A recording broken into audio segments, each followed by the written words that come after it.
Last night in Kabul, the United States ended 20 years of war in Afghanistan, the longest war in American history.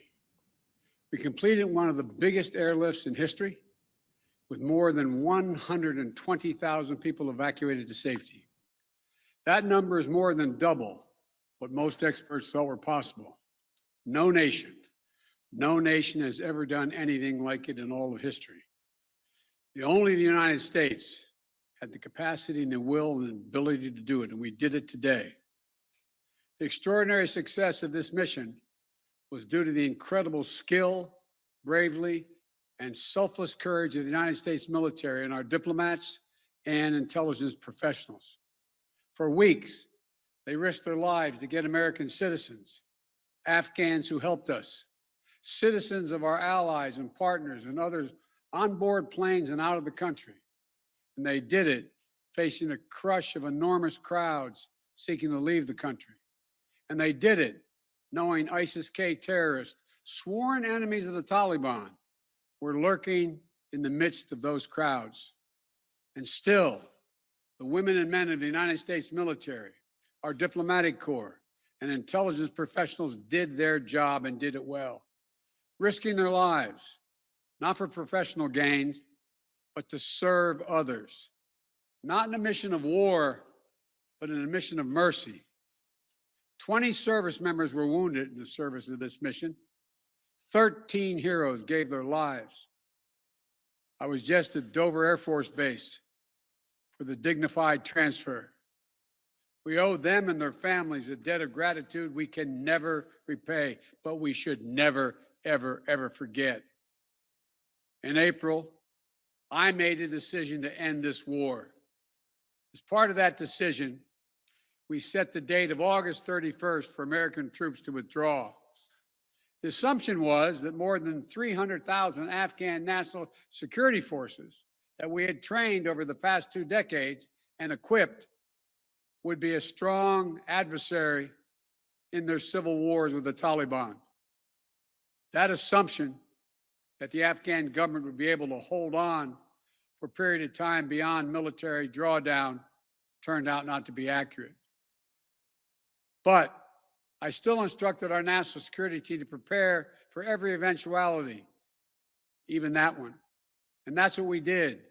So we were ready when the Afghan security forces, after 2 decades of fighting for their country and losing thousands of their own, did not hold on as long as anyone expected. We were ready when they, the people of Afghanistan, watched their own government collapse and their president flee amid the corruption and malfeasance, handing over the country to their enemy, the Taliban, and significantly increasing the risk to U.S. personnel and our allies. As a result, to safely extract American citizens before August 31st, as well as embassy personnel, allies and partners, and those Afghans who had worked with us and fought alongside of us for 20 years, I had authorized 6,000 troops, American troops, to Kabul to help secure the airport. As General McKenzie said, this is the way the mission was designed. It was designed to operate under severe stress and attack, and that's what it did. Since March, we reached out 19 times to Americans in Afghanistan with multiple warnings and offers to help them leave Afghanistan, all the way back as far as March. After we started the evacuation 17 days ago, we did initial outreach and analysis and identified around 5,000 Americans who had decided earlier to stay in Afghanistan, but now wanted to leave. Our Operation Allied Rescue ended up getting more than 5,500 Americans out. We got out thousands of citizens and diplomats from those countries that went into Afghanistan with us to get bin Laden. We got out locally employed staff of the United States Embassy and their families, totaling roughly 2,500 people. We got thousands of Afghan translators and interpreters and others who supported the United States out as well. Now we believe that about 100 to 200 Americans remain in Afghanistan, with some intention to leave. Most of those who remain are dual citizens, longtime residents who had earlier decided to stay because of their family roots in Afghanistan. The bottom line, 90% of Americans in Afghanistan who wanted to leave were able to leave.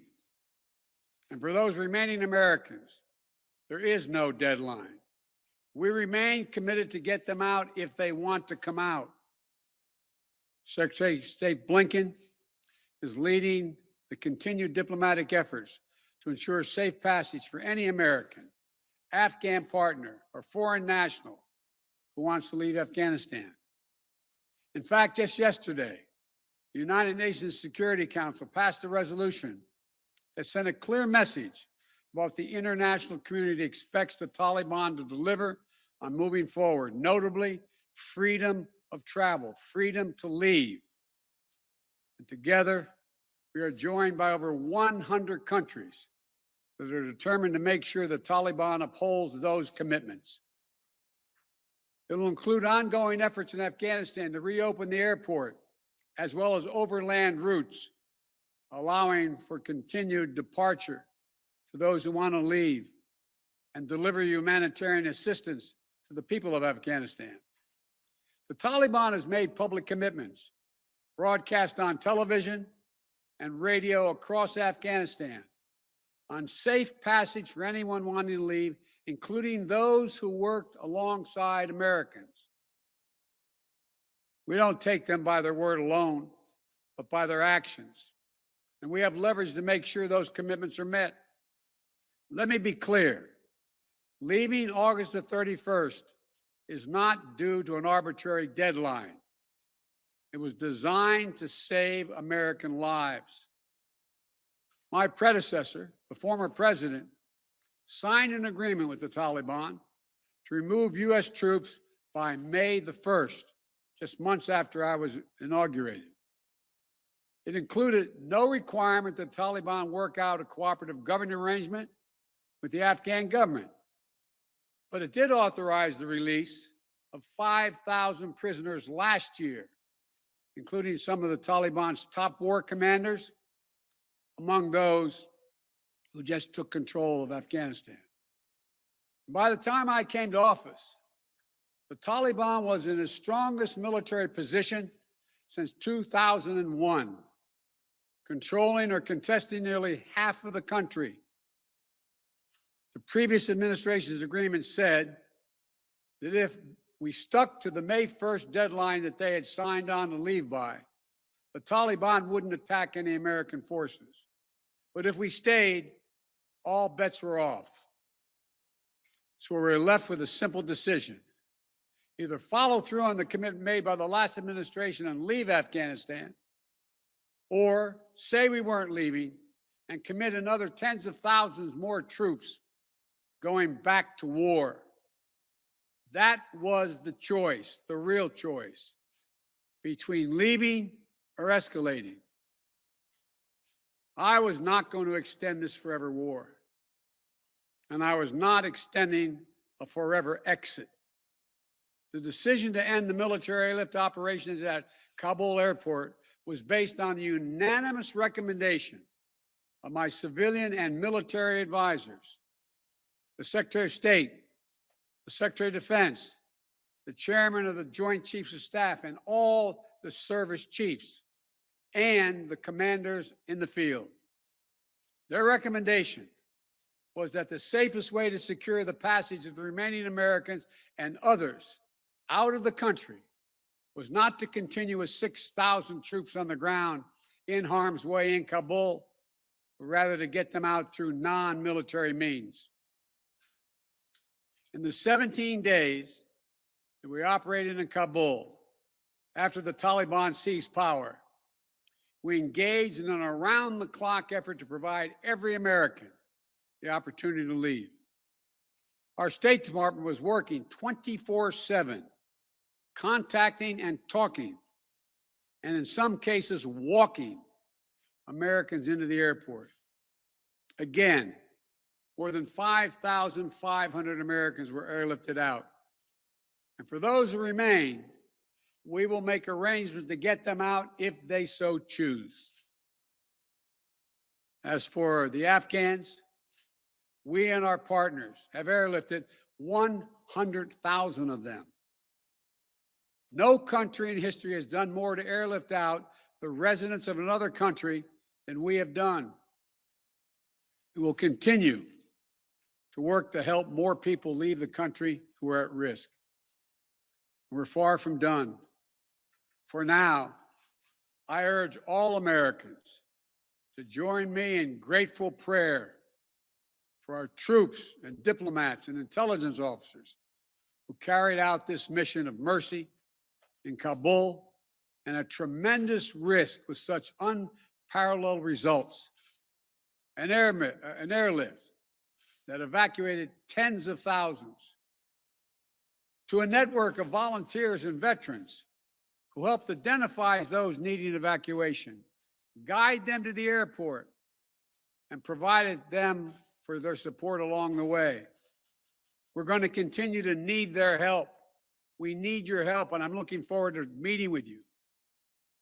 And to everyone who is now offering or who will offer to welcome Afghan allies to their homes around the world, including in America, we thank you. I take responsibility for the decision. Now some say we should have started mass evacuation sooner. And couldn't this have been done in a more orderly manner? I respectfully disagree. Imagine if we'd begun evacuations in June or July, bringing in thousands of American troops and evacuating more than 120,000 people in the middle of a civil war. There still would have been a rush to the airport, a breakdown in confidence and control of the government, and it still would have been a very difficult and dangerous mission. The bottom line is there is no evacuation from the end of a war that you can run without the kinds of complexities, challenges, and threats we faced. None. There are those who would say we should have stayed indefinitely for years on end. They ask, why don't we just keep doing what we were doing? Why do we have to change anything? The fact is, everything had changed. My predecessor had made a deal with the Taliban. When I came into office, we faced a deadline, May 1. The Taliban onslaught was coming. We faced one of two choices: follow the agreement of the previous administration and extend to have more time for people to get out, or send in thousands of more troops and escalate the war. To those asking for a third decade of war in Afghanistan, I ask, what is the vital national interest? In my view, we only have one: to make sure Afghanistan can never be used again to launch an attack on our homeland. Remember why we went to Afghanistan in the first place? Because we were attacked by Osama bin Laden and Al Qaeda on September 11th, 2001. And they were based in Afghanistan. We delivered justice to bin Laden on May 2nd, 2011, over a decade ago. Al Qaeda was decimated. I respectfully suggest you ask yourself this question. If we'd been attacked on September 11, 2001, from Yemen instead of Afghanistan, would we have ever gone to war in Afghanistan? Even though the Taliban controlled Afghanistan in the year 2001?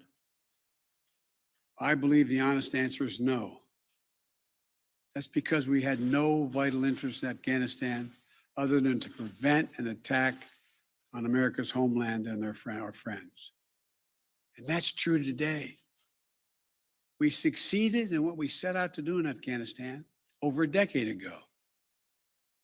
Then we stayed for another decade. It was time to end this war. This is a new world. The terror threat has metastasized across the world, well beyond Afghanistan. We face threats from al-Shabaab in Somalia, al-Qaeda affiliates in Syria and the Arabian Peninsula, and ISIS attempting to create a caliphate in Syria and Iraq and establishing affiliates across Africa and Asia. The fundamental obligation of a president, in my opinion, is to defend and protect America, not against threats of 2001, but against the threats of 2021 and tomorrow. That is the guiding principle behind my decisions about Afghanistan. I simply do not believe that the safety and security of America is enhanced by continuing to deploy thousands of American troops and spending billions of dollars a year in Afghanistan. But I also know that the threat from terrorism continues in its pernicious and evil nature. But it's changed, expanded to other countries. Our strategy has to change too. We will maintain the fight against terrorism in Afghanistan and other countries. We just don't need to fight a ground war to do it. We have what's called over-the-horizon capabilities, which means we can strike terrorists and targets without American boots on the ground, or very few if needed. We've shown that capacity just in the last week. We struck ISIS-K remotely, days after they murdered 13 of our service members and dozens of innocent Afghans. And to ISIS-K, we are not done with you yet. As Commander-in-Chief, I firmly believe the best path to guard our safety and our security lies in a tough, unforgiving, targeted, precise strategy that goes after terror where it is today, not where it was 2 decades ago. That's what's in our national interest. And here's a critical thing to understand. The world is changing. We're engaged in a serious competition with China. We're dealing with the challenges on multiple fronts with Russia. We're confronted with cyber attacks and nuclear proliferation. We have to shore up America's competitiveness to meet these new challenges in the competition for the 21st century. We can do both. Fight terrorism and take on new threats that are here now and will continue to be here in the future. And there's nothing China or Russia would rather have, would want more in this competition in the United States to be bogged down another decade in Afghanistan. As we turn the page on the foreign policy that has guided our nation the last 2 decades, we've got to learn from our mistakes. To me, there are 2 that are paramount. First, we must set missions with clear, achievable goals, not ones we'll never reach. And second, we must stay clearly focused on the fundamental national security interest of the United States of America. This decision about Afghanistan is not just about Afghanistan. It's about ending an era of major military operations to remake other countries. We saw a mission of counterterrorism in Afghanistan, getting the terrorists and stopping attacks, morph into a counterinsurgency, nation building, trying to create a democratic, cohesive, and united Afghanistan, something that has never been done over many centuries of Afghan's history. Moving on from that mindset, and those kind of large-scale troop deployments will make us stronger and more effective and safer at home. And for anyone who gets the wrong idea, let me say clearly, to those who wish America harm, To those who engage in terrorism against us or our allies, know this: the United States will never rest. We will not forgive. We will not forget. We will hunt you down to the ends of the earth, and you will pay the ultimate price. And let me be clear. We'll continue to support the Afghan people through diplomacy, international influence, and humanitarian aid. We'll continue to push for regional diplomacy engagement to prevent violence and instability. We'll continue to speak out for the basic rights of the Afghan people, especially women and girls, as we speak out for women and girls all around the globe. And I've been clear that human rights will be the center of our foreign policy. But the way to do that is not through endless military deployments, but through diplomacy, economic tools, and rallying the rest of the world for support. My fellow Americans, the war in Afghanistan is now over. I'm the fourth president who has faced the issue of whether and when to end this war. When I was running for president, I made a commitment to the American people that I would end this war. Today, I've honored that commitment. It was time to be honest with the American people again. We no longer had a clear purpose in an open-ended mission in Afghanistan. After 20 years of war in Afghanistan, I refuse to send another generation of America's sons and daughters to fight a war that should have ended long ago. After more than $2 trillion spent in Afghanistan, the cost that researchers at Brown University estimated would be over $300 million a day for 20 years in Afghanistan, for 2 decades. Yes, the American people should hear this: $300 million a day for 2 decades. You take the number of 1 trillion, as many say, that's still $150 million a day for 2 decades. What have we lost as a consequence in terms of opportunities? I refuse to continue a war that was no longer in the service of the vital national interest of our people. And most of all, after 800,000 Americans serving in Afghanistan, I've traveled that whole country, brave and honorable service. After 20,744 American servicemen and women injured, and the loss of 2,461 American personnel, including 13 lives lost just this week, I refuse to open another decade of warfare in Afghanistan. We've been a nation too long at war. If you're 20 years old today, you've never known an America at peace. So when I hear that we could have, should have continued the so-called low-grade effort in Afghanistan at low risk to our service members, at low cost, I don't think enough people understand how much we have asked of the 1% of this country who put that uniform on, willing to put their lives on the line in defense of our nation. Maybe it's because my deceased son, Bo, served in Iraq for a full year. Before that,